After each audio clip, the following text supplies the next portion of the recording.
Now starting another original tale from Korafika Tales, an exclusive work from our publishing house, narrated by Joanne. Enjoy the story. The divorce papers were supposed to end it. 3 years of silence, 3 years of distance, 3 years of pretending she never existed. But when Min-jae found her in that parking lot, everything he thought he knew exploded. She was crying, shaking, and beside her, 2 children. His children, 4 years old, hidden, unknown, impossible. The most powerful man in the city had just discovered he was a father, and the woman who disappeared without explanation had been raising them alone, protecting them from the empire he'd built in shadows. Now his past and his blood are colliding, his enemies are circling, and the only way to save them might destroy everything he is.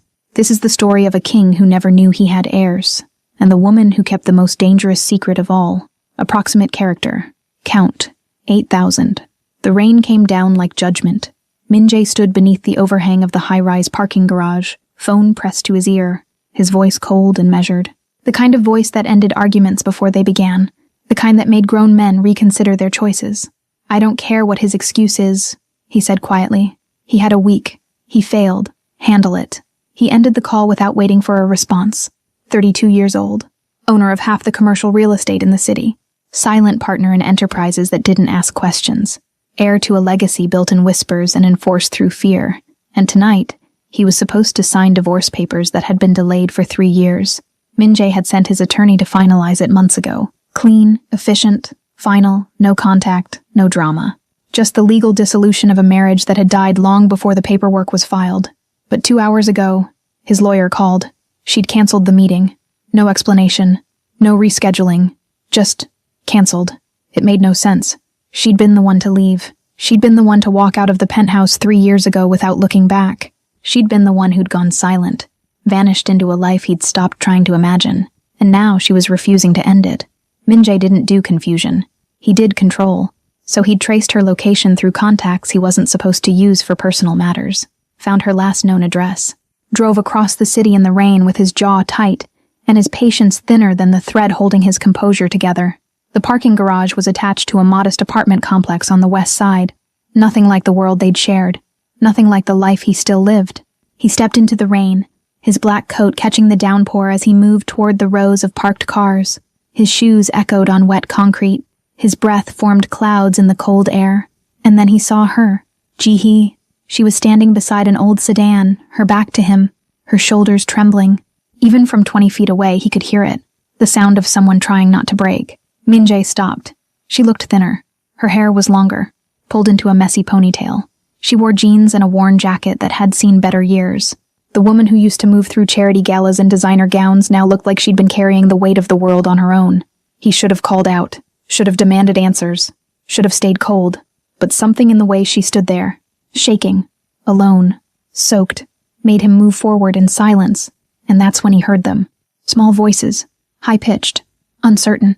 "Mommy? Are we going home now?" Min-jae froze. His eyes shifted past her to the open car door. 2 small figures sat in the back seat, strapped into booster seats, their dark eyes wide and curious. Children. Twins. Identical faces. Round cheeks. Black hair that curled slightly at the ends. 4 years old. Maybe 5. His mind did the math before his heart could stop it. "No. Ji-hee." His voice came out rougher than he intended. She spun around, her face pale, her eyes red-rimmed and swollen. For a moment, she just stared at him like she'd seen a ghost. "Min-jae," she whispered. Her hand flew to her mouth. He took another step forward, his gaze locked on the children in the back seat. They were watching him now, curious and cautious, the way kids look at strangers. "Whose children are those?" His voice was barely audible. Ji-hye's breath hitched. She shook her head, tears streaming down her face. "Please," she choked. "Please don't. Whose children, Ji-hye?" She closed her eyes. Her whole body trembled. And then, in a voice so broken it barely sounded like hers, she whispered, "Ours." The world stopped. The rain, the distant hum of the city, the sound of his own heartbeat. Everything just stopped. Min-jae stared at her, then at the children, then back at her. "What did you say?" "They're yours," she said, her voice cracking. "They're ours. I'm sorry. I'm so sorry." He couldn't move, couldn't think. His entire existence had just split into before and after, and he was standing in the wreckage of everything he thought he knew. 4 years, he said slowly. "You've been raising my children for 4 years. I had to." she whispered. I had to protect them. From what? She looked at him then, and the answer was in her eyes. From you, from the Empire, from the violence, from the world he lived in. Min Jae's hands curled into fists. His chest felt like it was caving in. Rage and grief and disbelief tangled together until he couldn't tell where one ended and the other began. You had no right, he said, his voice shaking. You had no right to keep them from me. You had no right to build the life you built. She shot back, her voice breaking. I couldn't bring them into that. I couldn't let them grow up the way you did. One of the children, the boy, Min Jae realized numbly, leaned forward in his seat. Mommy, who is that man? Jihee's face crumpled. Min Jae looked at his son, a child who didn't know him, who had no idea that the man standing in the rain was his father. His voice failed him. He had faced down rivals, had stared down men twice his size without flinching, had built an empire on the strength of his will alone, and he couldn't finish a sentence in front of a 4-year-old. Jihai wiped her eyes and turned to the children, forcing a smile that didn't reach her eyes. He's an old friend, sweetheart. We just need to talk for a minute, okay? The boy nodded slowly, still watching Min Jae with those wide, uncertain eyes. Min Jae took a step back, then another. His entire foundation was crumbling, and he didn't know how to stop it. We need to talk, he said hoarsely. Now. Jihai glanced at the children, then back at him. Not here, she whispered. Not in front of them. Then where? She hesitated, then reached into her pocket and pulled out a crumpled piece of paper, scribbled an address, handed it to him with trembling fingers. Tomorrow, she said quietly. Noon. There's a cafe 2 blocks from here. Min Jae took the paper. His hand was shaking. He looked at her, at the woman he'd once loved more than anything, at the mother of children he'd never known existed. If you run, he said softly, I will find you. It wasn't a threat. It was a promise. Jihai nodded, tears still streaming down her face. I'm not running anymore, she whispered. That's why I canceled the divorce. And before he could respond, she turned away, climbed into the driver's seat, and closed the door. The engine started. The headlights flared, and Min Jae stood in the rain, watching the taillights disappear into the night, his world completely and irrevocably shattered. He had children, twins, a son and a daughter, and the woman who'd kept them from him had just walked back into his life. Min Jae looked down at his hands. They were still shaking. For the first time in a decade, he had no idea what to do. Approximate character count, 8,000. Min Jae didn't sleep. He sat in his penthouse office, staring at the city lights below, his mind replaying the parking lot scene over and over like a film reel stuck on repeat. The children's faces, their voices, the way they'd looked at him like he was a stranger. Because he was. His phone buzzed. He ignored it. It buzzed again, and again. Finally he picked it up. What? Boss? We have a situation with a shipment from... Handle it, Min Jae said flatly. But you said... I said handle it. He ended the call. Silence filled the room again. Heavy, suffocating. He had children. The thought kept circling back, relentless and impossible. He'd spent the last 3 years convincing himself Jihai was better off without him, that leaving had been her choice, that their marriage had been a mistake born from youthful passion and doomed from the start, and the entire time, she'd been raising his children alone. Min Jae stood and walked to the window. His reflection stared back at him, sharp suit, cold eyes, the face of a man who'd learned early that weakness was fatal. His father had taught him that. His father, who'd ruled the family with brutality and precision, who'd made Min Jae watch punishments as a child to toughen him up, who'd died in a hail of bullets when Min Jae was 17, leaving him an empire, and no instructions on how to be anything other than what he'd been raised to become. A king, a monster, and now, a father. The word felt foreign in his mind. He thought of the boy in the back seat, the girl beside him, their small hands, their innocent questions. What kind of father could he possibly be? The kind who ordered men to disappear, who made decisions that destroyed lives, who lived in a world where loyalty was bought and betrayal was punished without mercy. Jihai had been right to hide them. The thought burned, but he couldn't deny it. His phone buzzed again. This time, it was a message. From her. Café Solon. Noon. Come alone. Min Jae stared at the text. Come alone. She didn't trust him. Of course she didn't. He typed a response. I'll be there. Then he set the phone down and returned to the window, watching the city sleep while his entire world remained wide awake and unrecognizable. The cafe was small, quiet, tucked between a bookstore and a laundromat on a street that didn't ask questions. Min Jae arrived 15 minutes early, alone as requested. He wore a simple black sweater and jeans, No bodyguards, no entourage, nothing that screamed who he was or what he controlled. Just a man walking into a cafe to meet his ex-wife. Ex-wife. The title felt wrong now. She'd canceled the divorce. Why? He ordered a black coffee he wouldn't drink and sat in the back corner, his back to the wall, his eyes on the door. At 12:03, she walked in. Ji-hai looked different in daylight. Tired, guarded, but still achingly familiar. She spotted him immediately and made her way over, her movements careful, like she was approaching something dangerous. Maybe she was. She slid into the seat across from him, her hands folded tightly on the table. "Thank you for coming," she said quietly. Min-jae didn't respond. He just looked at her, waiting. She took a breath. "I know you have questions." That's an understatement. Her eyes flicked up to meet his, and for a moment, he saw the girl he'd fallen in love with 8 years ago.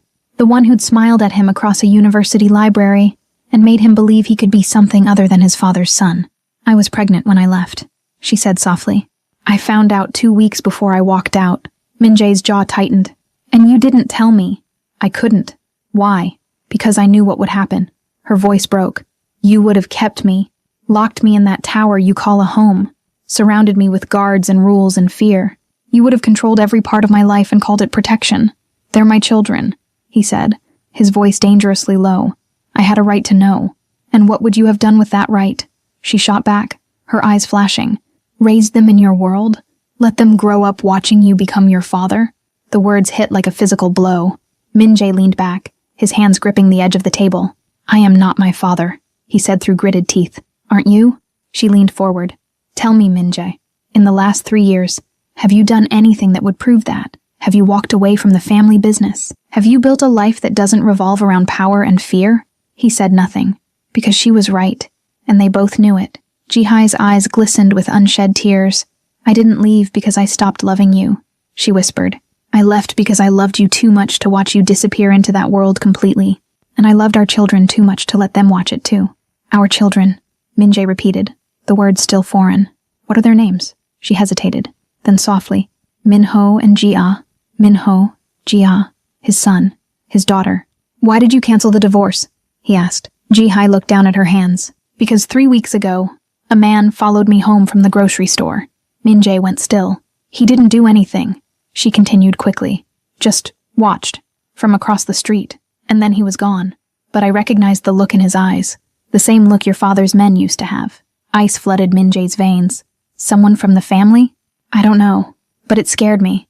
I realized that even if I kept running, even if I stayed hidden, eventually someone would find us. And if they did," she trailed off, her voice shaking. "If they knew the twins existed, they'd become leverage, targets. So you canceled the divorce to what? Ask for my protection?" "No," she met his eyes. "I canceled it because you're their father, and if something happens to me, they need to know who you are. They need to have a chance." Min-jae felt something crack inside his chest. "You think I'd let anything happen to them?" "I think you're the most dangerous man I've ever known," she said quietly. "And I think you're the only one who can keep them safe." They sat in silence, the weight of 4 years, the weight of 2 lives, the weight of a truth neither of them could run from anymore. "I want to meet them," Min-jae said finally. "Properly." Ji-hee's breath hitched. "Min-jae, they're my children," he said, his voice firm but not harsh. "I've lost 4 years. I won't lose another day." She looked at him for a long moment, searching his face for something. Reassurance, maybe, or proof that he wouldn't destroy the fragile world she'd built. Finally, she nodded. "Okay," she whispered, "but we do this slowly, on my terms. You don't just walk into their lives and upend everything." "Agreed. And no guards, no cars, no display of what you are. Fine." She pulled out her phone, her hands trembling slightly. "Tomorrow," she said. 4 p.m. There's a park near my apartment. We'll be there." Min-jae took the address she sent. Tomorrow, he would meet his children. As Ji-hai stood to leave, he caught her wrist gently. She froze. "I won't let anything happen to you," he said quietly. "Any of you." Her eyes filled with tears. "That's what I'm afraid of," she whispered. And then she pulled away and walked out into the daylight, leaving Min-jae alone with a cold coffee and a heart that wouldn't stop racing. Approximate character count, 8,000. The park was small, a patch of green tucked between apartment buildings with swings, a slide, and a sandbox that had seen better days. Min-jae arrived 10 minutes early. No suit, no bodyguards, just a man in a dark jacket and jeans, standing awkwardly near a bench, watching children play and wondering how the hell he'd ended up here. He'd faced down armed rivals without flinching, but the thought of meeting a 4-year-old terrified him. At 4:02, he saw them.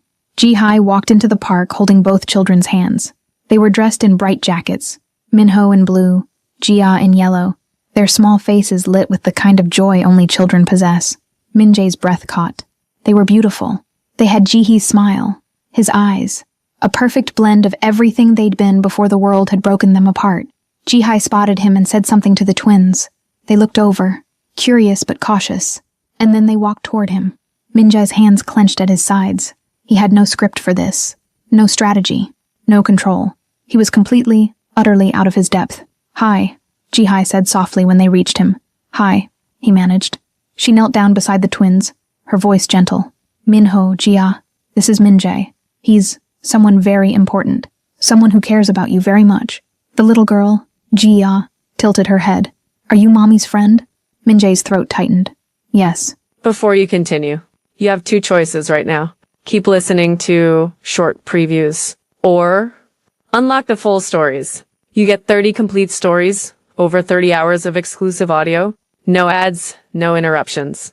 Listen anytime, anywhere. Scan the QR code on the screen now, or click the pinned link in the comments. What was never said continues there, he said quietly. "I'm your mommy's friend."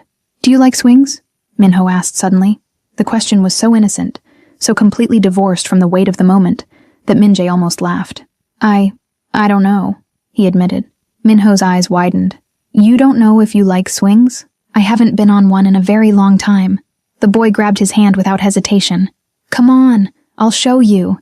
And before Min-jae could process what was happening, he was being dragged toward the swing set by a 4-year-old with a grip stronger than it had any right to be.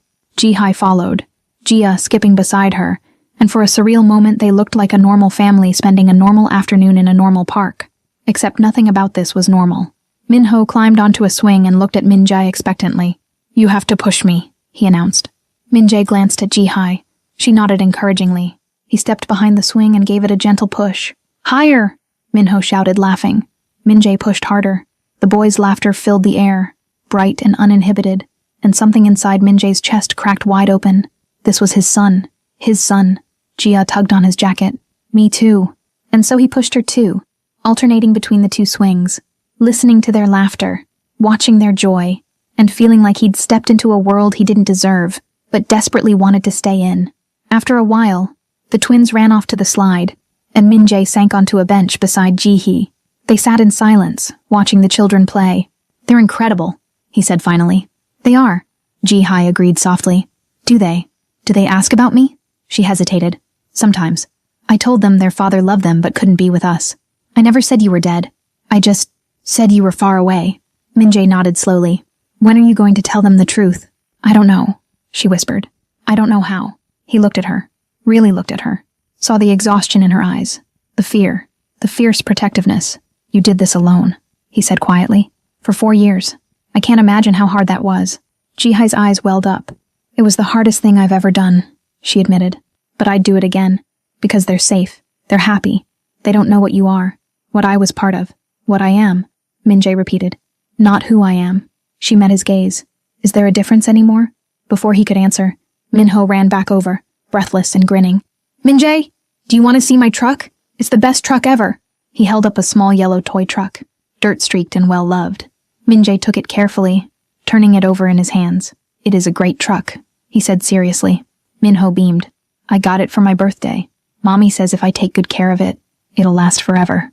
"Your birthday," Min-jae said slowly. "When was that?" "October 12th, Minho announced proudly. October 12th, Min-jae's birthday. He looked at Ji-hee. She'd turned away, her jaw tight. She'd given their son his birthday. The weight of that, of everything she'd carried alone, pressed down on him like a physical force.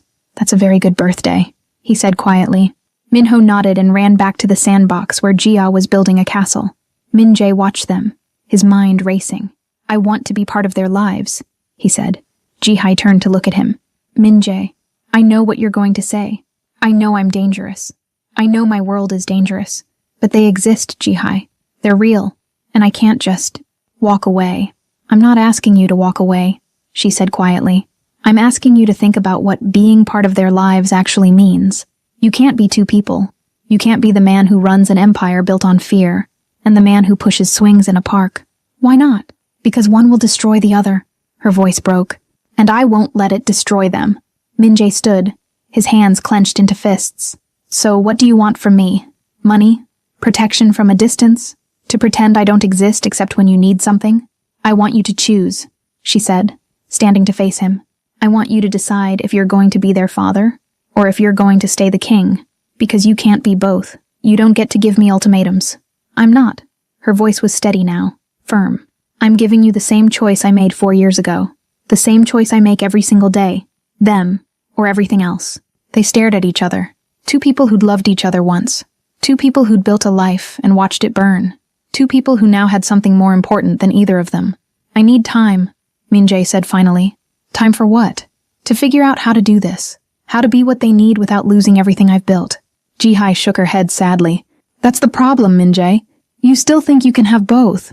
Before he could respond, Ji-ah came running over holding a dandelion. Look, I found a wish flower. She held it up to Min-jae, her eyes bright. Do you want to make a wish?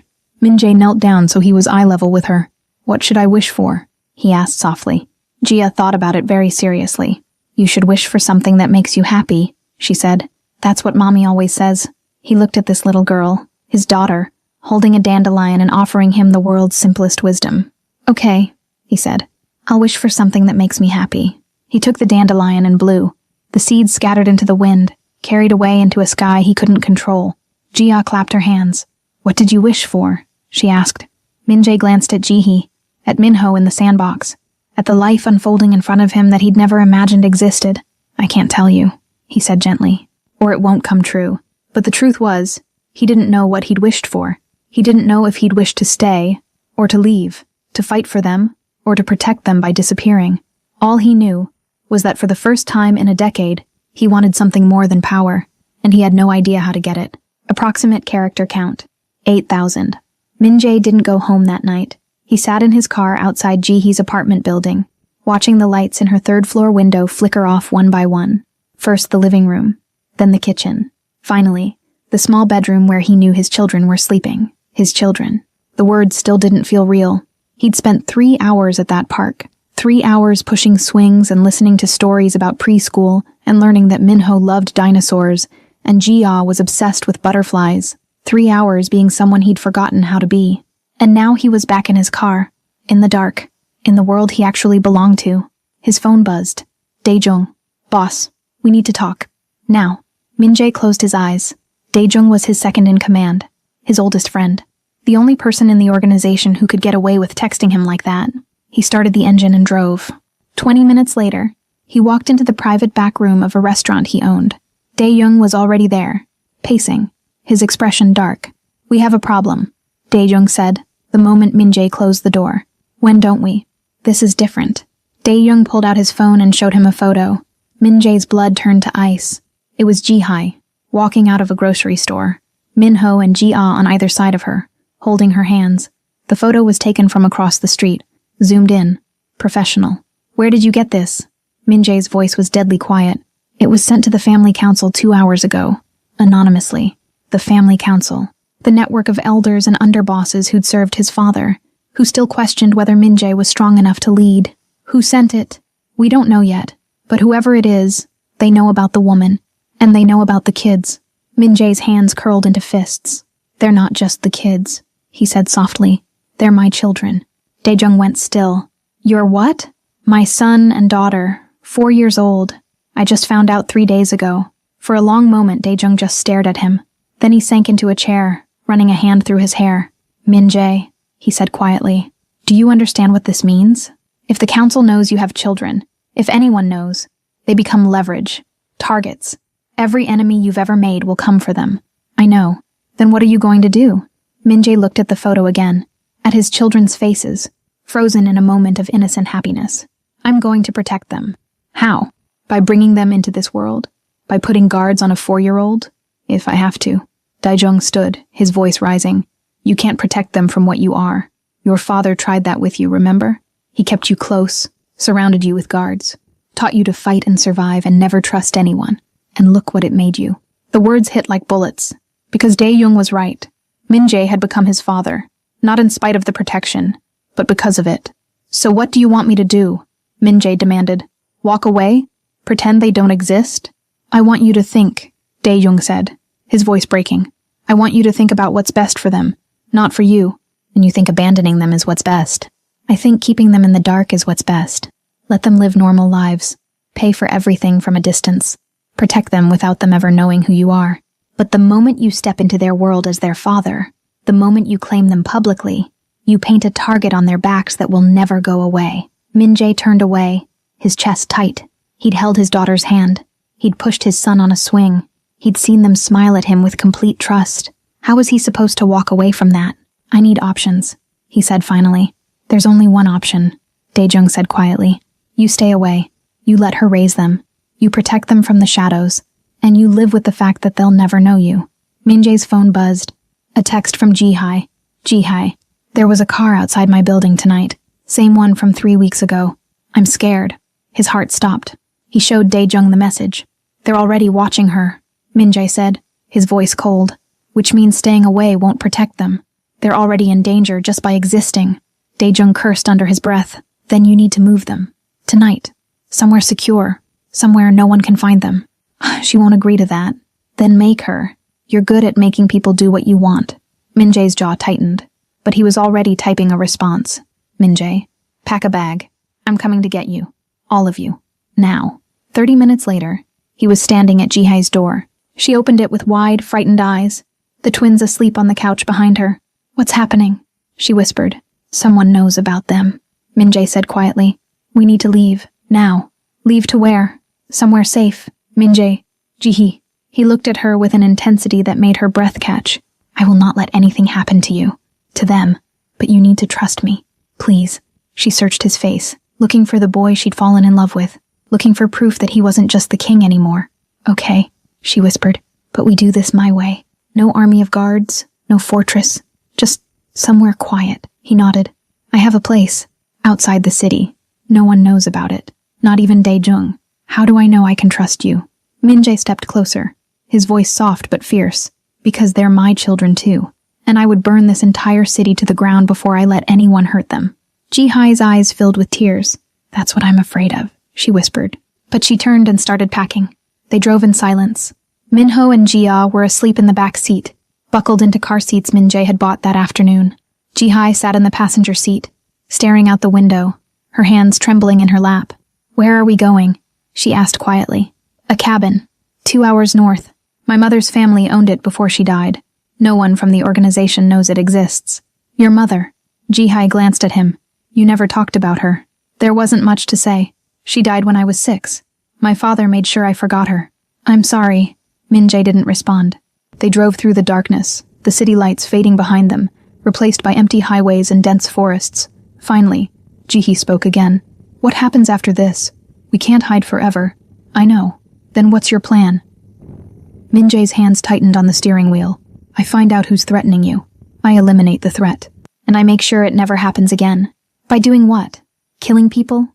Starting a war?" "If I have to." Ji-hai turned to look at him, her voice breaking. "And what do you think that will teach our children? That violence is the answer? That power is all that matters? It'll teach them that I protect what's mine.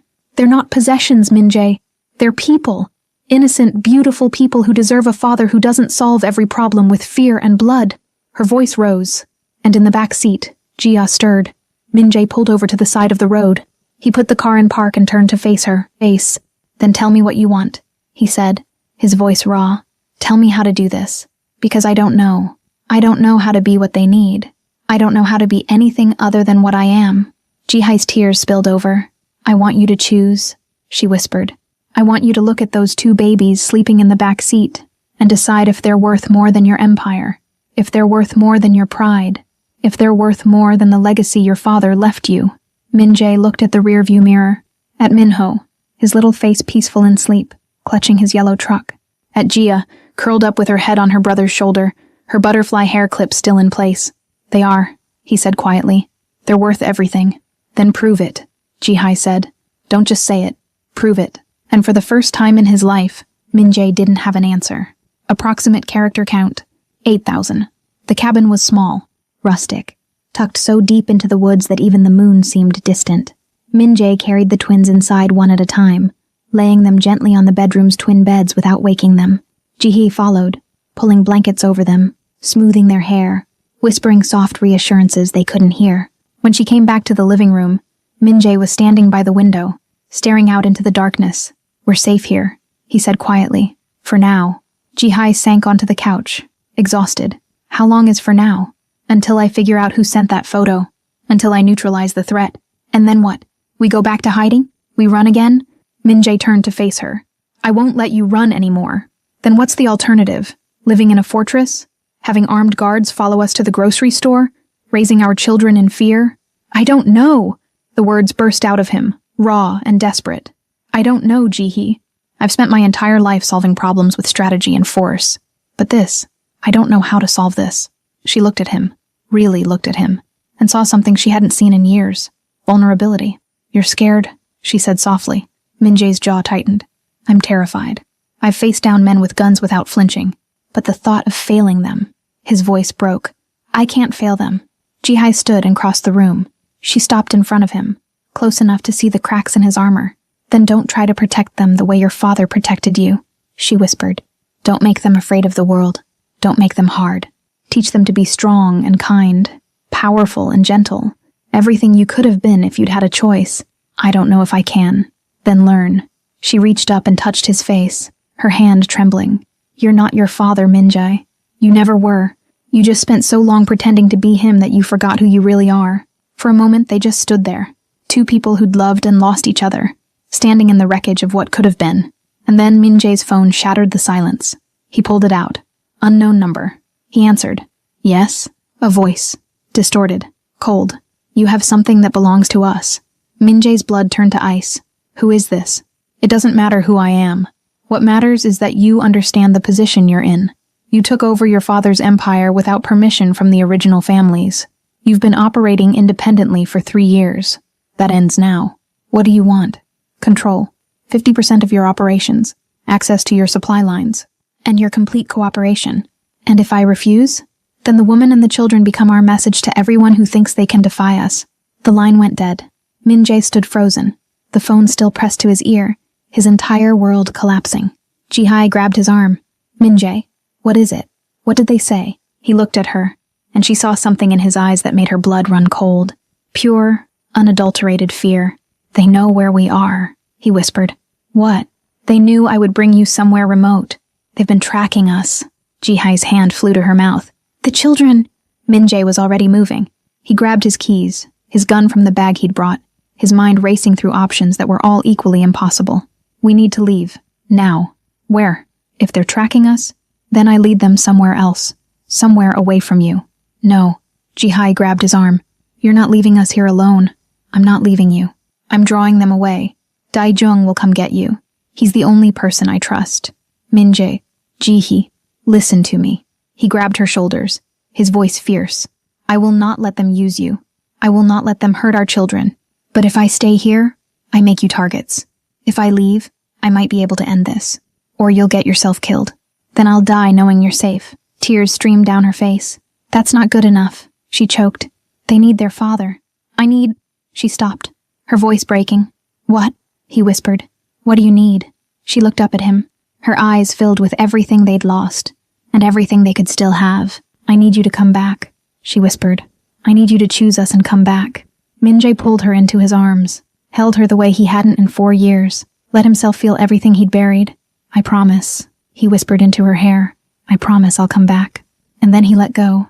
He walked to the bedroom door, looked at his sleeping children one more time, their faces peaceful, their world still innocent, and carved that image into his soul. Then he left. Min-jae drove back toward the city. Every mile felt like a countdown. He called Dae-jung. "I need you to go to the cabin. Coordinates are in the glove box of my other car. Get Ji-hee and the twins. Take them to the safe house in the industrial district, the one no one knows about." "What's happening?" "Someone made a move. I'm drawing them out." "Min-jae, don't do anything stupid. Just protect them. That's all that matters now." He ended the call. The city lights appeared on the horizon. He was driving straight back into the war he'd tried to leave behind. His phone buzzed. Another message. A photo. His heart stopped. It was Minho and Jia, sleeping in the cabin bedroom, taken 30 minutes ago. The text below read, "You can't protect them, but you can save them. Meet us at the old warehouse district. Pier 17. Alone. 1 hour. Or we come back for them." Min-jae's hands shook on the steering wheel. They'd been inside the cabin, while he was standing there talking to Ji-hai, while his children slept 20 feet away. They'd been inside. He called Dae-jung back. "Change of plans. Get to the cabin in 10 minutes. Not 20, 10. And don't let anyone follow you." "What's going on?" "Just do it." "And Dae-jung?" His voice broke. "If anything happens to me, you take care of them. You make sure they grow up safe. You promise me." "Min-jae. Promise me." "I promise." Min-jae ended the call and pressed the accelerator to the floor. He was going to Pier 17. He was going alone. And he was going to end this, even if it killed him. Approximate character count. $8,000. Pier 17 was abandoned. Rusted shipping containers. Broken streetlights. The kind of place where bodies were found and questions weren't asked. Min-jae parked his car and stepped out into the cold night air. He was unarmed. They'd told him to come alone, and he'd obeyed, because his children's lives depended on it. He walked toward the pier, his footsteps echoing on concrete, his breath forming clouds in the freezing air. A figure emerged from the shadows. Then another. Then 5 more. Men in dark suits. Professionals. The kind who didn't make mistakes. And in the center of them all, an older man. Silver hair. Cold eyes. A face Min-jae recognized from old photographs. Park Sang-min, one of his father's original partners.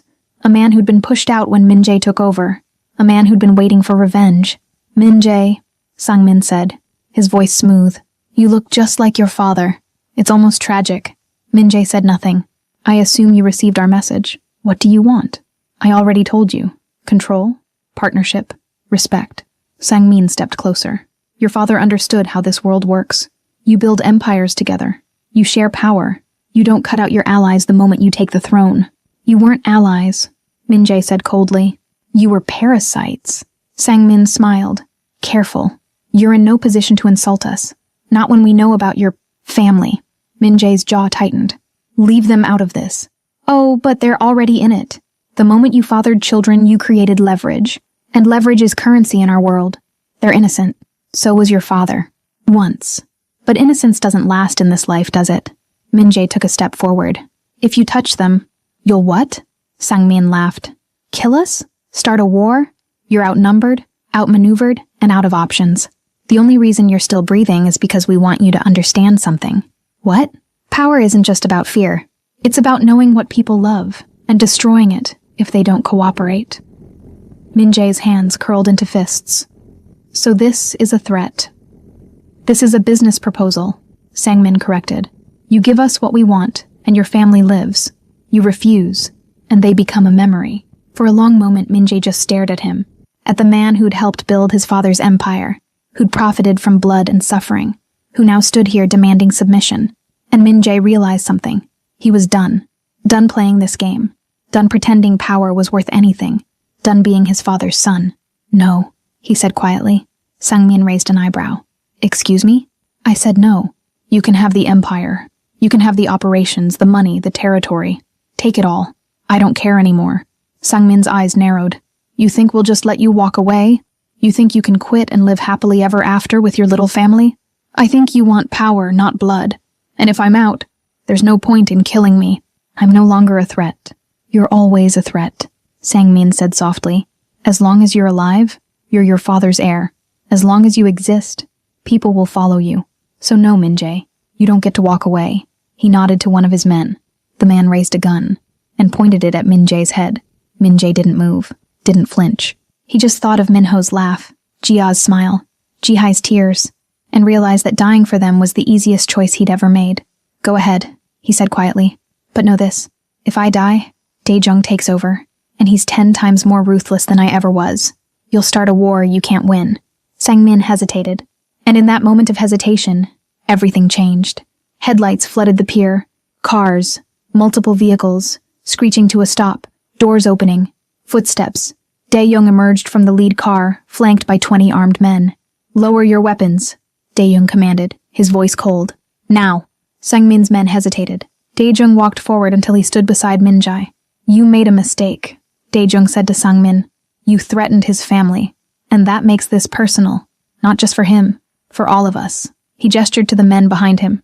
These are loyalists, men who've served the family for decades, men who remember what happens to people who threaten children. Sangmin's confidence wavered. This isn't over. Yes, it is. Daejung's voice was ice. You have two choices. Leave now and never come back, or we end this tonight. For a long, tense moment, no one moved. Then Sangmin nodded to his men. They lowered their weapons. This isn't finished, Sangmin said. His eyes locked on Min-jae. You can't protect them forever. Watch me, Min-jae said softly. Sangmin and his men retreated into the shadows. The pier fell silent. Daejung turned to Min-jae. Are you okay? Are they safe? Safe house.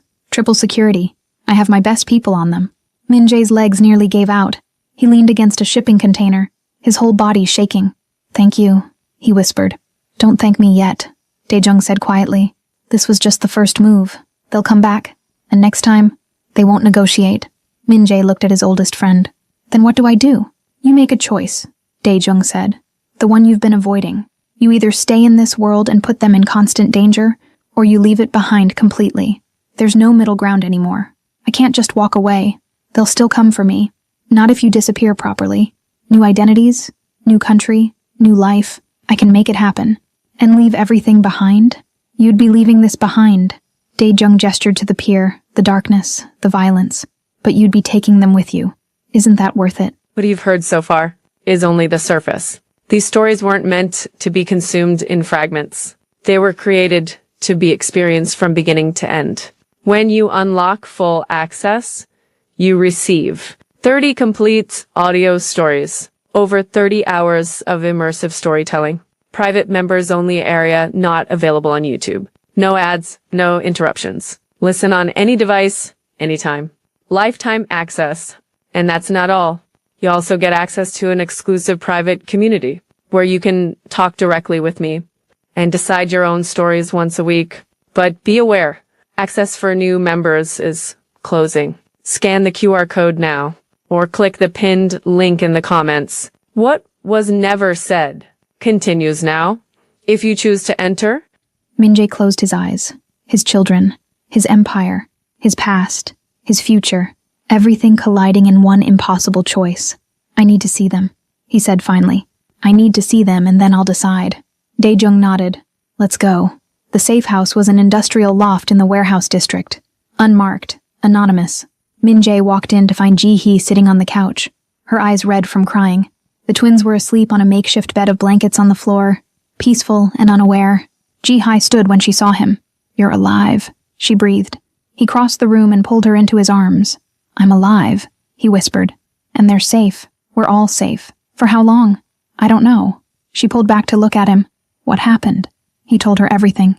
The pier, Sangmin, the choice Daejung had laid out. When he finished, Ji-hee was silent for a long moment. What are you going to do? She finally asked. Min-jae looked at the twins, at their innocent faces, at the life they deserved.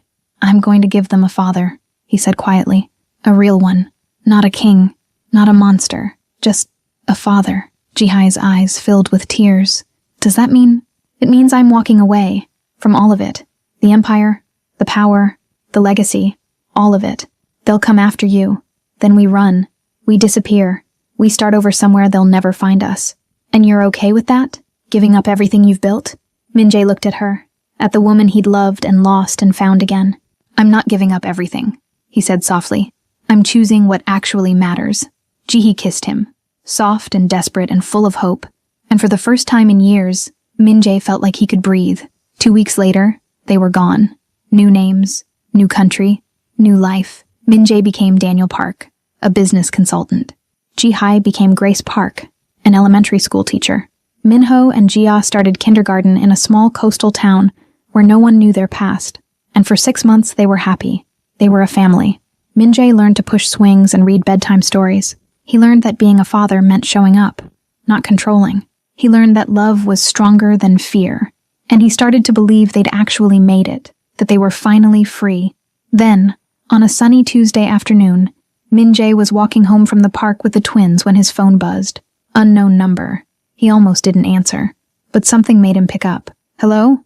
A voice he didn't recognize. Hello, Mr. Park. Or should I say, Min-jae. His blood turned to ice. Who is this? Someone who's been looking for you for a very long time. You thought you could disappear. You thought you could walk away and start over. What do you want? I want you to know that running doesn't work. Not anymore. We found you. We know where you are. We know everything. Min-jae's eyes shot to the twins, playing on the sidewalk ahead of him, laughing and completely unaware. If you touch my family, oh, we're not going to touch them, the voice said, almost amused. We're going to take them, and we're going to make you watch, just like your father did to us. What are you talking about? 20 years ago, your father destroyed my family. He took everything from us. My brother, my father, our legacy. And now, it's time you paid for his sins. The line went dead. Min-jae stood frozen on the sidewalk, his heart pounding, his entire world collapsing again. They'd found him. After everything. After running. After changing their lives. They'd found him. And this time, they weren't coming for his empire. They were coming for his children. Min-jae looked at Min-ho and Jia, their faces bright with joy, their laughter filling the air, and realized the nightmare wasn't over. It was just beginning. If you want to know who's coming for the